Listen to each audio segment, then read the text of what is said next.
Buenos días. El tema que vamos a exponer el día de hoy es el impuesto del 4 por mil y además también estaremos hablando del arancel de aduanas. El grupo está conformado por Steven Areiza, Neider Zapata y Manuel Felipe Mora. Para empezar, comencemos hablando del impuesto 4 por mil. El impuesto 4 por mil es un impuesto del gobierno nacional que trata específicamente de que por cada 1.000 pesos de algún movimiento financiero se le descontarán 4 pesos. También es conocido como gravamen de movimientos financieros. Fue una medida que adoptó el gobierno nacional el 16 de noviembre del 98. Esto con el fin de hacerle frente a una crisis bancaria que estaba presentando el país. Este impuesto es recaudado por los bancos y luego girado al gobierno nacional. Para ese entonces, el gobierno empezó implementando el 2 por mil. Se decía que este impuesto era temporal y que solamente duraría un año, pero al pasar de los años, el impuesto ha venido creciendo significativamente. Bueno, continuando con este tema, podemos ver que el decreto que rige este impuesto es el decreto 2331 del 98. Como ya lo decía, el impuesto empezó implementándose el 2 por mil y fue creciendo significativamente al llegar al 4 por mil. Para el 99, el gobierno decidió seguir con este impuesto, ya que el país había sufrido una emergencia a causa del terremoto que ocurrió en la zona cafetera del país.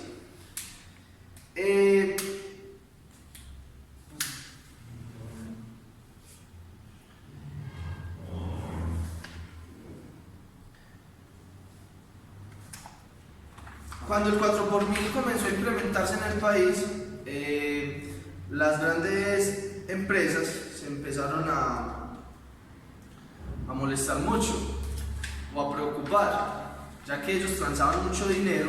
Entonces esto les ocurría un gasto al tener que pagar este impuesto. Es por eso que el gobierno implementó unas excepciones del 4 por mil.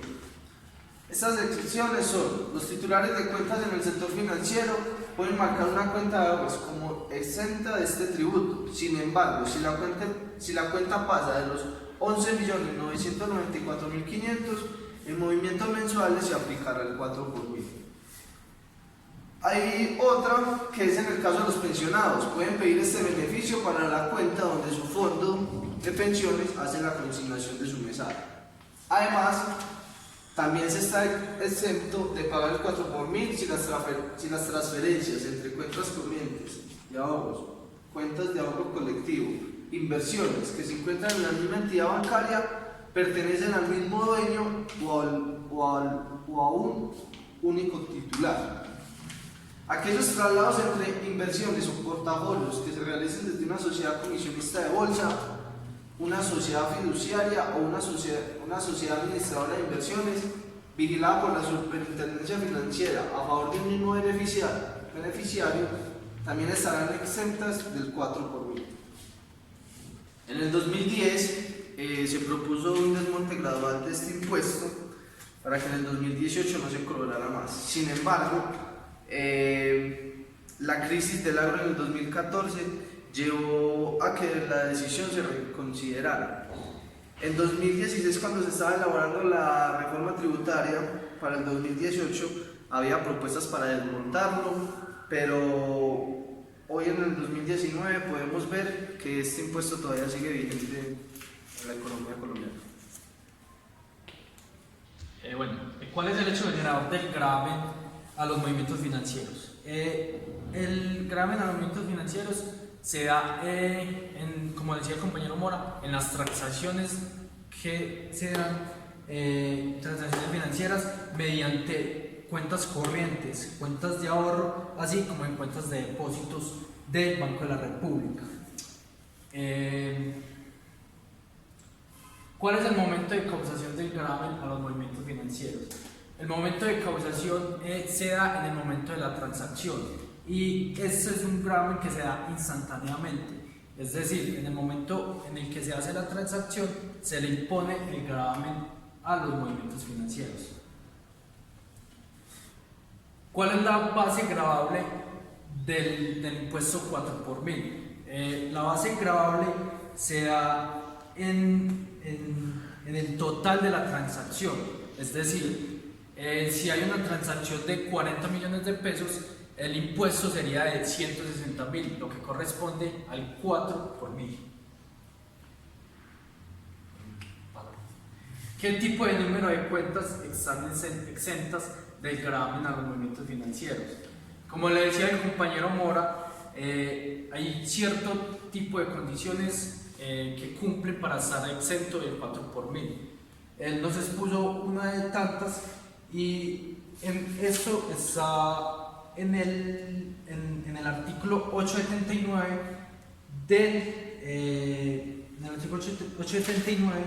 del Estatuto Tributario. Aquí se encuentran todas las exenciones que se dan del 4 por mil. Aquí encontramos un histórico de lo que ha sucedido con este gravamen. Vemos que, como decía el compañero Mora, en 1998 fue creado mediante el decreto 2331. Se estipuló una vigencia temporal de un año y empezó como 2 por mil. En 1999, por una emergencia económica, se prolongó un año más y se estableció que el recaudo ayudaría a financiar los gastos de la reconstrucción por el terremoto en la zona cafetera. En el año 2000 se convirtió en un gravamen permanente y la tarifa inicial fue 2 por mil. Meses después, esta tasa incrementó al 3 por mil. En el año 2003, nuevamente la tasa se elevó y se ubicó en 4 por mil, de manera transitoria hasta el 2007. En el 2007. En el 2006, la tarifa del 4 por mil se fijó permanentemente en 0.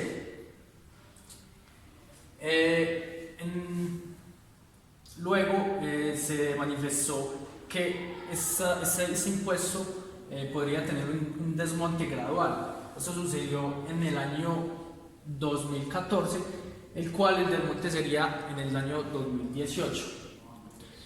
En el año 2018 inició nuevamente un debate sobre su eliminación o disminución. Se propuso que este desmonte sería gradualmente empezando en el año 2018. En el año 2019 sería el 3 por mil, en el año 2020 sería el 2 por mil, en el año 2021 sería el 2 por mil, finalizando en el año 2022 con un desmonte del 0 por mil. Bueno, saludos. A continuación, como ya mis compañeros les comentaron mucho acerca de la historia del 4 por mil, a continuación analizaremos la ilusión y la evasión de este impuesto en Colombia. Este impuesto es de vital importancia, ya que más o menos es un 5% del recaudo del fisco anualmente, o sea que hablar de un desmonte de este impuesto es algo que es complejo debido a las cifras que recoge año tras año.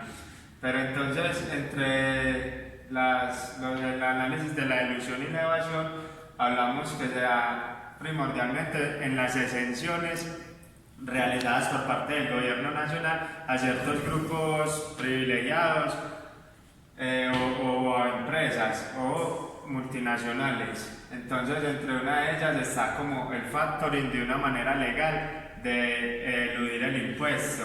Esto se da solo a las compañías financieras que compran carteras y que solo pueden ser las que están amparadas por la superintendencia financiera, o sea que cualquiera no lo puede hacer. Esto ahí vemos que es pues como un negocio que le dejan a las entidades financieras. Otro caso de eludirlo es en el mercado de las divisas, donde vemos pues que el desembolso de microcréditos, operaciones financieras que mueven alrededor en el año 100 billones de pesos. Entonces es una gran cantidad de dinero donde se deja de percibir por parte del gobierno nacional debido a la exención que se presenta. Diciendo pues ya que este impuesto fue creado por Jay Sobin como una manera de controlar esos capitales golondrina que llegan al país y muchas veces lo que hacen es dañar la economía. Ese era el principal objeto de este impuesto, pero en los países latinoamericanos no lo han podido como aplicar de la manera debida y en Colombia lo establecimos como un impuesto a las operaciones internas. Y otra cosa es que este impuesto desfavorece la bancarización y por ser un impuesto pues que grava los movimientos financieros hace que haya como preferencia utilizar el dinero en efectivo, que es más duro de controlar, por lo que pueden haber mayor elusión y evasión, como el lavado de dinero o dólares, y también se hace que sea fácil la corrupción. Acá vemos la evolución del gravamen a los movimientos financieros desde 1999 hasta octubre del 2008. Vemos como la cantidad pues de los movimientos financieros tiene una tendencia a la alta en el tiempo. Y en los últimos 10 años, esto es una elaboración propia, pero con fuentes de la DIAN, vemos como la tendencia del gravamen a los movimientos financieros y vemos que al 2018 este recauda 7,3 billones de pesos, lo que es una gran fuente de financiación para el gobierno. Por eso es que es tan problemático hablar de un desmonte del 4 por mil, ya que se debería pensar primero cómo el fisco va a recaudar ese dinero por otros medios.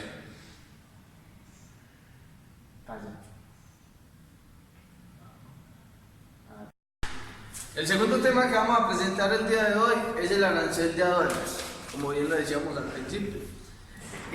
Para empezar, conozcamos qué es el arancel de aduanas. El arancel de aduanas es el derecho de aduana, tarifas o impuestos, que se aplican a las importaciones de mercancías, las cuales buscan que los productos hechos en el país importador tengan una ventaja en cuanto a los precios con respecto a las mercancías similares que importan otros países.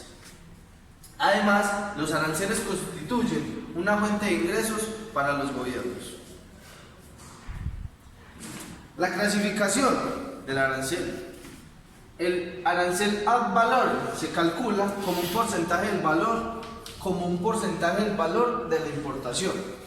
El arancel específico se calcula como una determinada cantidad de unidades monetarias por unidad de volumen de importación.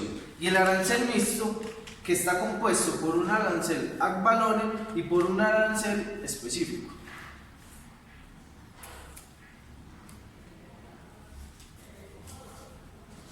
Además, también tenemos que tener en cuenta qué se necesita para clasificar las mercancías con respecto al arancel que deben de pagar. Lo primero, la clasificación de los productos naturales se ajusta a los reinos de la naturaleza, ya sea un producto animal, vegetal o mineral. Y segundo, a su grado de elaboración, por ejemplo, secado, deshidratación, congelación o calcinación. También la clasificación de los demás productos se hace teniendo en cuenta a los productos terminados, por ejemplo su función, ya sean tornillos de hierro o de acero, calzado con la suela de cuero o por ejemplo textil, falda de lana. Como manufacturas de una materia, por ejemplo las perchas de madera, como las demás manufacturas de madera, las escalas de hierro o las demás fabricaciones que tengan que ver con el hierro. También la función, uso o estilo que tengan los productos, ya sea por ejemplo vehículos, máquinas de computación, relojes, aparatos de alumbrado, electrodomésticos, motores o entre otros. Además, deberá conocer su forma de presentación ante la aduana, es decir, desmontado o sin montar todavía, a granel, envasado o al vacío, en envases directos para su venta, o si el producto tiene que hacer un o sea, si se tiene que volver a envasar en algún empaque para su comercialización en el país. Bueno, ¿para qué sirve la arancel de aduanas? Bueno, la arancel de aduanas tiene dos funciones dentro de un país. La primera función es de función recaudadora y de función protectora. Bueno, de función recaudadora se actúa como es un impuesto a las importaciones. Los países se ven beneficiados de esos impuestos, por lo que recauda dinero y ingresos para el país. Eso tiene un efecto indirecto positivo con los países, ya que los países que enfrentan dificultades se benefician de estos impuestos para equilibrar su presupuesto fiscal. Como función protectora, ya que este impuesto regula los precios de los productos que ingresan al país, se protege el comercio nacional. Los aranceles son probablemente el instrumento más empleado como protección del mercado interno de un país. Bueno, los efectos del arancel de aduana. El arancel de aduana tiene efectos sobre la producción, sobre el consumo y sobre lo fiscal. Sobre la producción tiene un efecto de que como un producto importado se encarece, lo que hace que la producción nacional se torne rentable. El efecto sobre el consumo es debido a que la imposición de una tarifa arancelaria eleva el precio de los productos y desestima el consumo de este, protegiendo así el comercio nacional. Sobre lo fiscal, es como la imposición de un arancel incrementa el ingreso fiscal, haciendo esto que los países se beneficien de este impuesto. A continuación, ya mis compañeros pues le han hablado mucho de lo que es el arancel de aduanas. Hablemos un poquito del análisis acerca de la ilusión y la evasión de los aranceles, o más conocido como el contrabando, ¿cierto? Más informalmente. Entonces, en la ley 1762 del 2015, en el artículo 4, se trata acerca del contrabando, y en este nos dicen que hay dos subcategorías. Entonces está lo que es el contrabando abierto, el que se hace a través de fronteras nacionales que no tienen puestos de control de aduanas, o sea que se ingresa libremente mercancías, y está el contrabando técnico, que es a través de la ley en vacíos o normas que de pronto tienen como un sufragio por el cual las personas se aprovechan de este. Entonces, esta es una pequeña gráfica que muestra como el contrabando, la subfacturación en Colombia. Vemos que fluctúa pues en una manera muy, la cual tiene una fluctuación con tendencias a la baja. Vemos pues que el contrabando es un delito en Colombia según el artículo 319 del Código Penal, y no hablamos pues de que el contrabando significativo sea el que se hace de pronto en las fronteras, en las familias que pasan de un país a otro ciertos productos de la canasta familiar y que les ganan un cierto porcentaje. Ese no es como el contrabando que queremos como mostrar acá, sino el otro contrabando, el que sí causa verdaderos daños al ingreso fiscal. Entonces, este es el recaudo de los aranceles en los últimos 10 años. Vemos pues que se ha variado, igual con esto de la liberación del comercio, se ha desincentivado un poco lo que es el contrabando, pero aún así en Colombia sigue habiendo mucho contrabando, y especialmente también no solo contrabando de mercancías, sino contrabando de dinero. En esta gráfica podemos ver como las tendencias de los aranceles en el mundo. Entonces esto muestra pues qué tan liberalizada está la economía en los países del mundo, y esto es una tasa promedio ponderada con datos del Banco Mundial, donde muestran más o menos la tasa promedio por todos los productos en los aranceles de cada país. Entonces vemos que Colombia se encuentra más o menos en un 4,4% en todos los productos de sus aranceles, pero esto no nos quita de que hay productos que tienen unos aranceles más altos. Está por ejemplo Venezuela, que tiene un 9,9% de su tasa promedio del arancel de aduanas. Entonces vemos pues que las comparaciones no son buenas, pero vemos que es un país que en estos momentos tiene su economía protegida. Bueno muchachos, querido profesor, eso fue todo.